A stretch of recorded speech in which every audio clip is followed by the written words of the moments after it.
been up and down of late. Things have been strange in their seeming normalcy. I set out to share with you a 12D conversation, but it was referring to things that I hadn't shared yet. So this is a journal instead from January 29th, the first of that day, and the Mayan day was for Cauac or storm. So let's see what's in it. Oh, and I've attached a link to one of my favorite Adyashanti videos called The Middle Way. A lovely hour and a half. Enjoy it while it's still up. It might get taken down. Okay.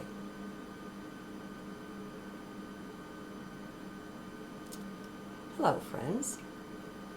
I've been musing on you a good bit lately, which is unusual for me since sticking with self and with now is my way. Interesting, though, are the places that heart takes us in the now. So, let's see what's here to be shared. A lot of times I and many others call people to divine love and to give that love fully to the self. Now, that's the place to start, it's true. If we don't start within and develop it there, we have nothing to share. Now, sure, we have the mind's way and understanding on love, but that's not real. Not like the true, unconditional love. Love that's available to one and all simply by going within. Well, yes and no. It comes to me that to go for divine love right off the bat may be too much. Now, why would that be? Well, self-acceptance must come first, and while you may or may not be aware of it, most of us don't really accept the self, not to any great extent. So that being the case, how can divine love find a place? Go into your own heart, if you're not there already, before continuing. Just focus some attention on center chest as you listen or read. It's not at all difficult, just a habit to develop. There's no need to do anything else. Heart will take over eventually. Your very centering, the effort you put into that, into developing the habit, is a prayer. It's not like a prayer, it is one. We function on so many levels, my friends, yet it's so easy to forget this in the midst of mind-centric living. The conscious aspect of mind tends to see itself as the whole. Now, this is misguided, and it's good to watch out for this attitude. I'm sure you can plant a better one, a better self-chosen belief in its place. It brings to mind Abraham Hicks. I used to listen to them quite a bit, though not so much anymore. Still, their way of taking things by steps and stages, and by just taking the next step, the one that's right in front of you and reachable, that's quite handy. It's something anyone can do. While we're in heart like this, let's let the mind remind us that it has other aspects, those commonly spoken of as subconscious, unconscious, and superconscious. So, even with 3D mind, we're not taking full advantage of what's available. As we remember this, we can see how we've been going around as if dismembered, as if we were not but the conscious mind. Now, obviously, we're much more than that, but it takes this remembering, this reminding, this choosing our wholeness instead of the dismembered state we've been in. We all do it, so there's no shame in this. It's just a part of everyday living here in 3D. It's also something that's pretty easy to heal or change. It just takes being more present in now, more centered within. Are you feeling that? You can. It's a choice. Actually, it's a million choices a day, letting heart lead the way, making them all easily. This is one area where mind is vital and excellent support for heart. As we pick and choose among our beliefs, changing them as we like, we find life getting easier in some pretty important ways, though not all of them, of course. The trick I've found is to keep coming back to heart. By being self-observant, we eventually catch the self off base, out wandering perhaps in past or future or into someone else's business. Now, the moment this is seen, it's so easy to just simply drop whatever it is, instantly returning our focus, our locus, back into heart. Now, back to that self-acceptance I spoke of earlier. When you catch yourself out, away from your center, be self-observant. Notice whether you tend to self-criticize or condemn, to look down on the self. Be willing to see this, first of all. You have to let it in. While still in the sleeple state, we tend to wrap the self round in our beliefs, using them to shield us from seeing what we'd just rather not see or deal with. Perhaps you've noticed that you have. Now, there's nothing wrong with that. Give the self a big break. One of the most powerful beliefs to root out is the one that believes in good and bad, right and wrong.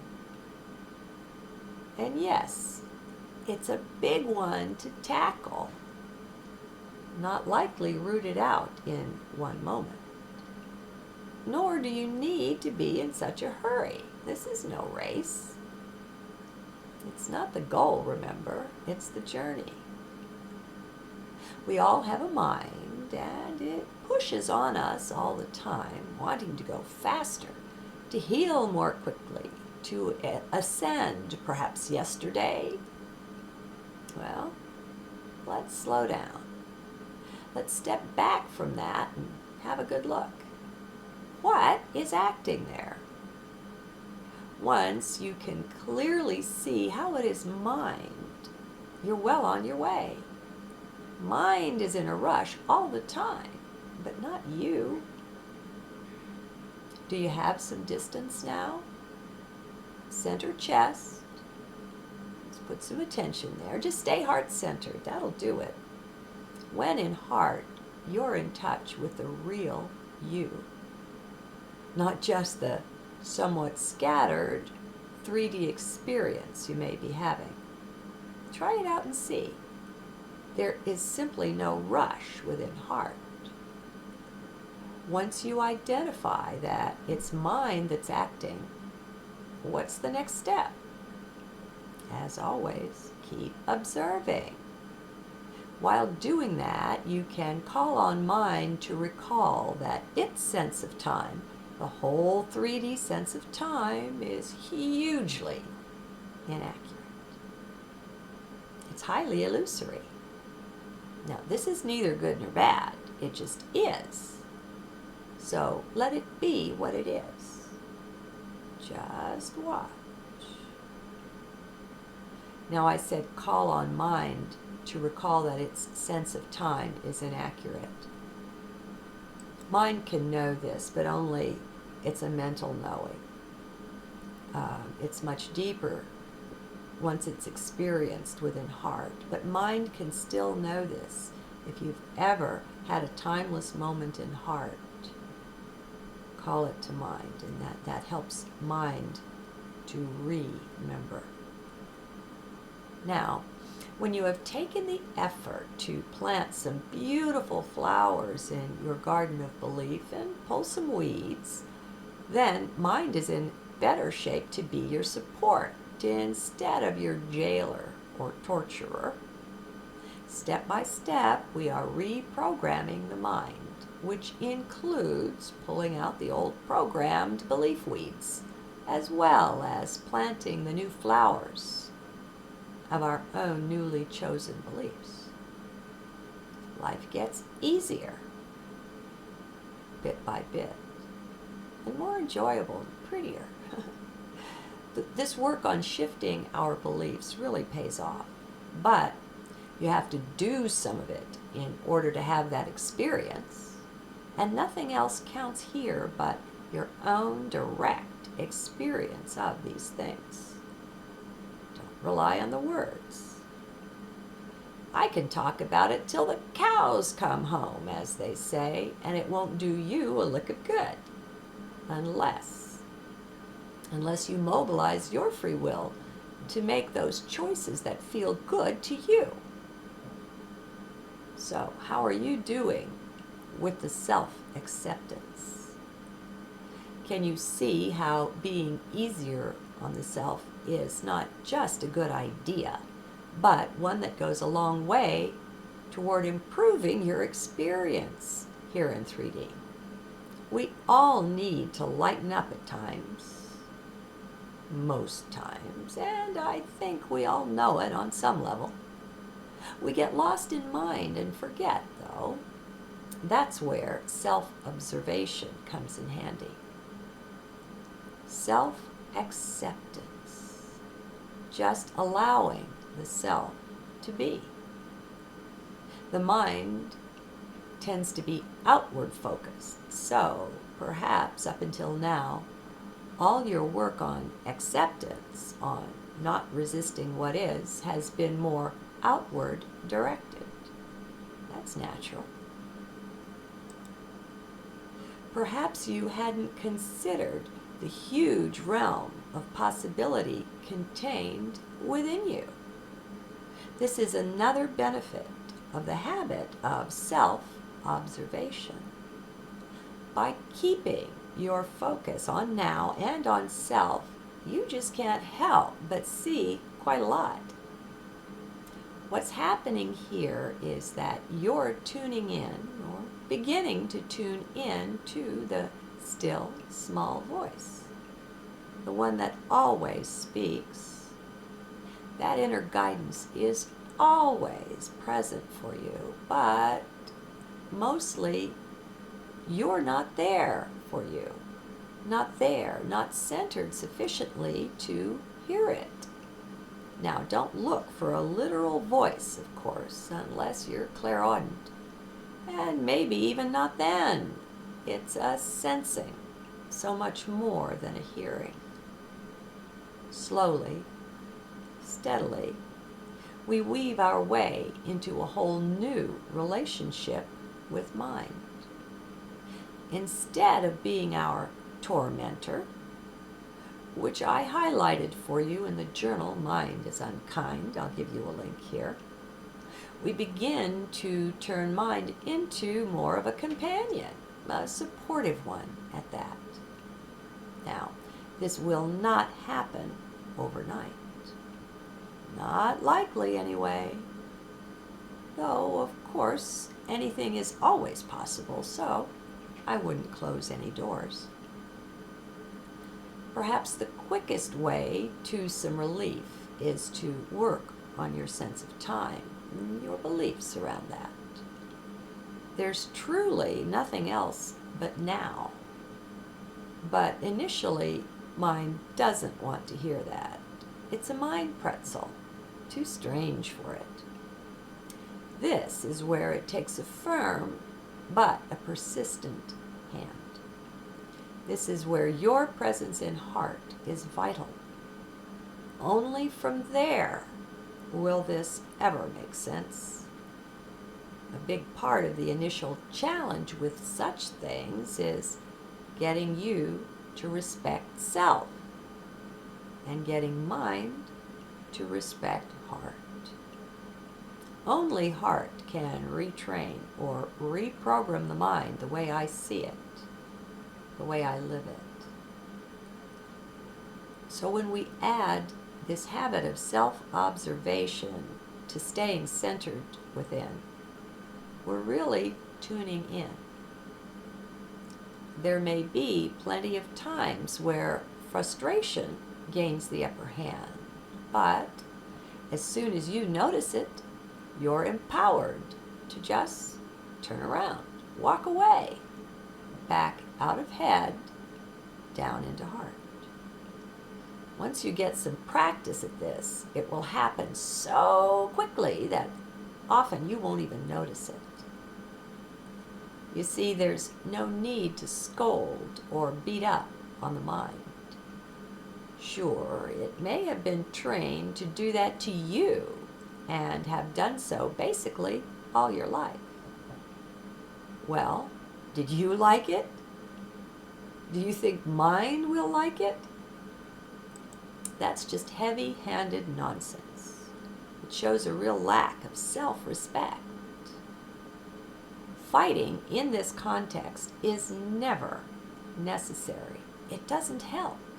It doesn't boost your progress one iota. Just keep self-observing and you'll see it for yourself. Time to shift over to being gentle with the self, including the wayward mind. Our notions around time tie us up in knots all the time. Our sense of having a past and a future are just that, notions. Now, you don't have to understand this. Just accept it. Accept the possibility that all there is, was, or ever will be is just now. Be empty with it. Plop it down into heart as an idea to make friends with. And just let it be. Just leave it there. No thought around it is required. Let heart do the work. So, whenever you're dealing with anything requiring patience or anything frustrating, take a step back, look, and see how the concept of time is tangled up there. I guarantee you that it is. Pull those threads out of your beautiful tapestry. Let it shine. For those desiring a deeper experience of such things, I'll recommend Sri Nisargadatta's great book, I Am That. The electronic version is free online, and I'll give you a link in the transcript. I like having the book, though. I've highlighted and underlined in all different colors and written in the margins. Hey, I use my books, and not very many are good enough to get out the colored highlighters. Usually it's just the yellow one and a pencil. But the really good ones, they get all colored up. Okay, one way I've found helpful is to pretzel the mind with the concept that I'm living all lifetimes, all embodiments, right now. If all there is now, then this truly makes sense. Something else it does is begin to open them out, those other lives, to make them accessible to your now here. please keep mind out of this, or it will be wanting to know who you are or were and all the details around that, yada yada. Do recognize this for what it is, mind taking charge from you. You hold the reins, but you have to remember that. You'll have to, for until mind is well trained and on board with heart being the leader, it will try, often, to take back control. That's what it's used to. That's mind's comfort zone, so it's totally understandable. Right? Do you see this? How is your self-acceptance coming along?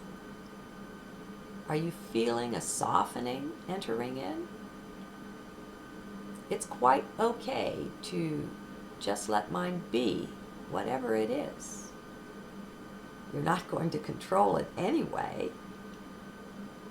It's neither good nor bad, it just is.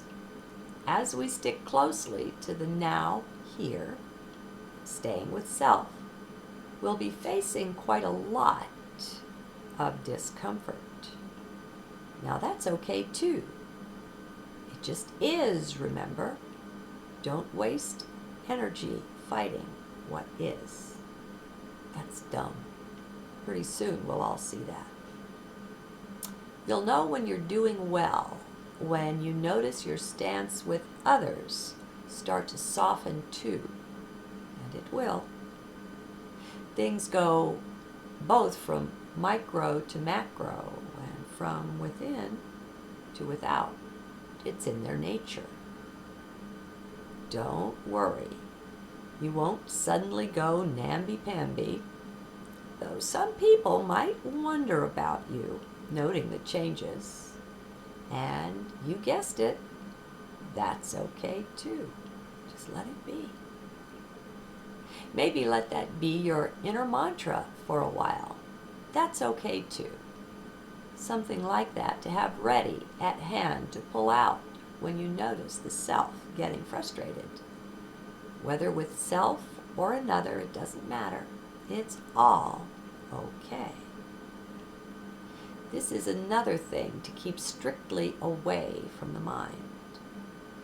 While it's true that there's no good nor bad and that everything is quite okay, if you don't stay in heart with it, you'll find yourself taking abuse and dishing it out unnecessarily.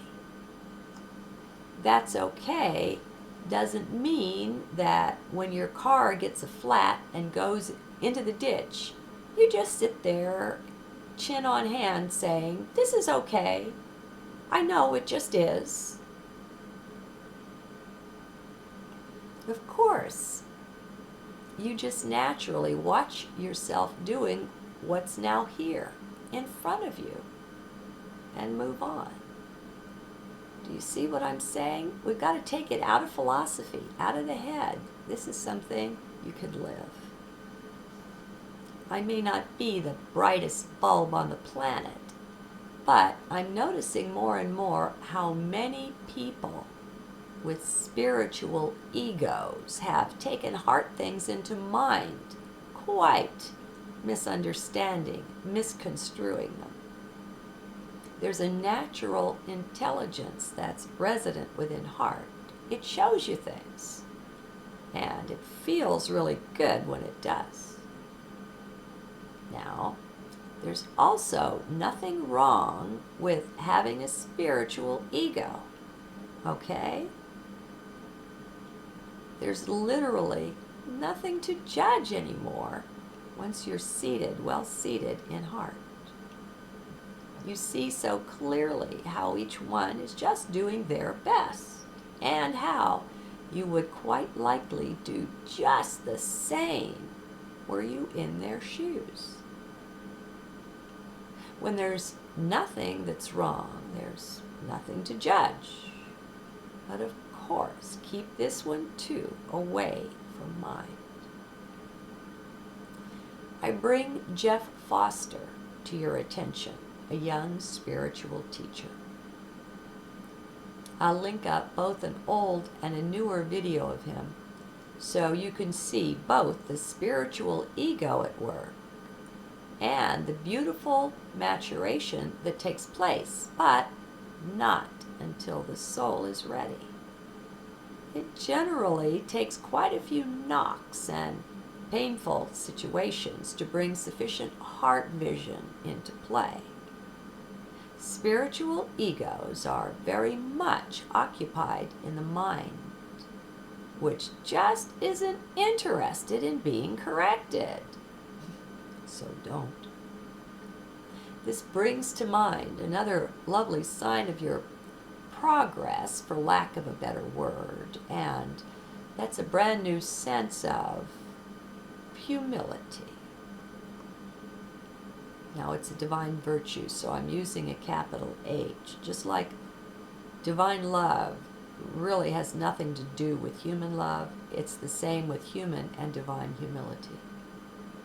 It's not like any concept you ever had of the meaning of that word. This is a divine attribute you'll find within heart. It's there ready-made. You don't have to find or develop it. You'll just find yourself more accepting, more understanding, more compassionate. Now, this doesn't come until you pluck the threads of belief in right and wrong. As long as those remain, there's the tendency to judge, which is anything but humble. Some of you now begin to see how the puzzle pieces fit so well together. All of these things being suggested here form a beautiful, empowering tapestry or picture that brings delight to the heart. Now, actually, delight is always there. Contacting or experiencing it, though, is another matter. I hope you can see how using your own free will to pick and choose from among the fruits and flowers the world and yourself present to you feels really good. That's following your bliss. Maybe it starts out as only a twinge of a good feeling, but then you follow that, Abraham-like. Just you and just now here. Do you see, do you sense the beauty beginning to build? So, let us put in the necessary effort or focus or energy into self-acceptance first. We accept not just what the world brings, but anything and everything that we uncover within.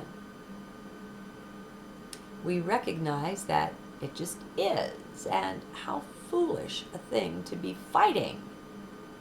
And we let that go.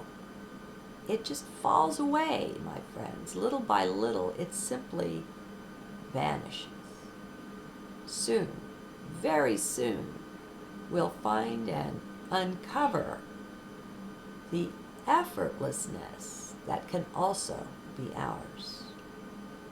Until we pull a good deal and firmly out of the head-centric way of living, though, this won't show up. I don't know, and likely it's different for each one, so don't close any doors. Believe that anything is possible, and it is, for you. I call this just being open to life. Life lived in heart. Of course, the reverse is true. Believe that just anything isn't possible, and it isn't for you. In truth, the virtues are all yours, and already, if not in this life, then in one of your others. There is nothing you lack, but if you believe you lack, then you will create it.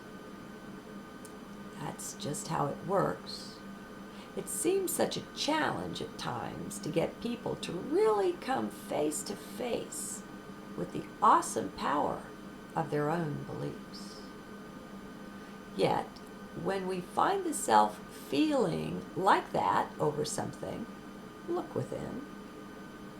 It's not up to us to be Santa Claus, handing out understandings to everyone. That's their business. And it won't do any good anyway until they are ready. And heart knows that.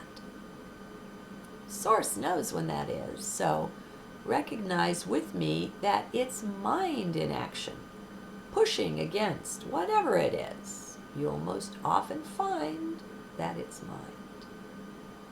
All people are perfect just as they are. I'll say it again. All people are perfect just as they are. You hear mind screaming? Just watch. Be in heart. Another one to keep strictly in heart, for this perfection is very much a heart thing, and most often not yet tapped or even discovered by them. And of course, that's okay. Let's all just let everything be okay, knowing that heart, that source, will bring whatever is needed to the table. Right action will happen naturally. Effort doesn't help in this. It just is. It's like the flat tire in the ditch. You just take care of it. It just happens. We can trust, too, that our persistence in this walk will bring our native humility and so many of the other divine attributes to the fore for us to taste, share, and enjoy. I used to be quite self-satisfied about my mental abilities, relying on them all the time. Not only do I have multiple degrees, but some with honors, and the ego that naturally or tends to go with that. Now, that wasn't all that long ago either. This stuff can happen really fast. And now, I tell you truly, it feels like it's from some other lifetime. It seems so unreal to me, so not a part of my current experience. Now, of course, I'm glad, and I don't share such things to brag, but only to show how our notions of time need a good, swift shift. Perhaps time just stays what it is, but there's no limit to what can be packed into it. Just as the last 100 years on this planet brought more technological advancement than the previous millennia, so too can our own lives display this same freedom from any imagined strictures of time. There are none. Are you ready for that? Remember, you don't have to understand it or any of this. That's not necessary. Just make room for the possibility that it's true, drop it down into heart, and move on. The dropping into heart of this or that is yet another prayer, a call for assistance from the source that you are, or from heaven if you wish, however you want to see it. At any rate, it's treated like that. I ponder something, or not, since it's not always called for, and then just let it go, consciously dropping it into heart. And that means I forget. Mind totally releases it. That's been enough every time to bring peace and resolution into whatever it is. Now, you have this native peace, capital P, naturally. It's always there. Sometimes we just lose sight of it. That's all. I'm not saying that any sort of mental understanding will show up. Most often, it doesn't. I've learned to make peace with that as well, discovering and uncovering my native emptiness, the empty cup. We all have this too. We're all source. When we make and as we make peace with what is in each moment of our now like this, the divine virtues or attributes, they just start showing up on their own. They just appear. They don't have to be sought, and that's important to know. This finding of self in heart is an end to all seeking. But don't take my word or anyone else's for this. You've got to exercise your own free will on it. At some magical point along the way, you realize you've been found and that you were right there all along, just unseen, unnoticed. There's no real happiness to be found in things, in material riches, my friends. You don't need them. Though, don't get me wrong, for there is nothing at all wrong with having them either. Nothing wrong with them. Most of us have some weeds to pull around this concept of abundance, so be alert for them. Just watch. I don't recall. It may have been Lao Tzu, but there's a precious, oh so deep saying that goes something like this. He is wealthy who is content with what he has. No joke. This is a lovely one to drop down into heart. I probably pondered or had this quietly in heart for over a decade before my understanding, my experience of it moved from head into heart, before it caught up with me. So there's no rush. Source's timing is ever and always perfect. Nothing less. Finally then, let's do a lot of just allowing. Allowing people and situations and life to just be what it is. If you're truly uncomfortable with something or someone, you'll find the best possible steps being taken to shift out of whatever it is. Trust life. Be fearless.